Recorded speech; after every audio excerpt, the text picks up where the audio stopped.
I koniec będzie już jest gotowe. One mają coś innego. Waży w tej chwili około 600 kg. No to będzie wychodzimy już. Jeśli chcę, to z jednej strony zaciskam dookoła. Co to tak chodzi? Jeszcze raz, nie będę nie wiem.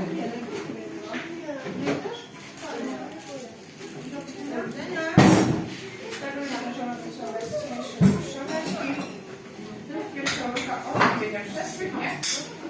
Okajemy i damy Państwu do spróbowania.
Mniejsze, mniejsze.